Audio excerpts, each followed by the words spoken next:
মুসলিম বিশ্বের প্রাণকেন্দ্র। এই সৌদি আরবের মোট আয়তন প্রায় 21,50,000 বর্গ কিলোমিটার।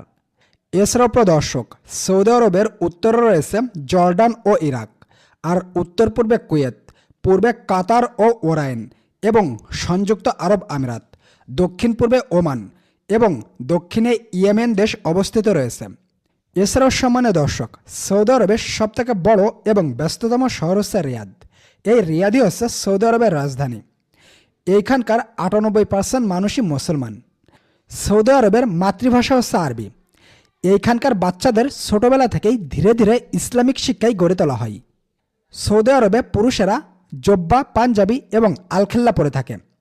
অপরদিকে মহিলারা হিজাব, বোরকা এবং আবায়ার মতো শালীন পোশাক পরিধান করে থাকে। এছাড়াও সম্মানীয় দর্শক, মসজিদুল হারাম বা কাবাঘর এই সৌদি আরবের মধ্যেই অবস্থিত। এটি হলো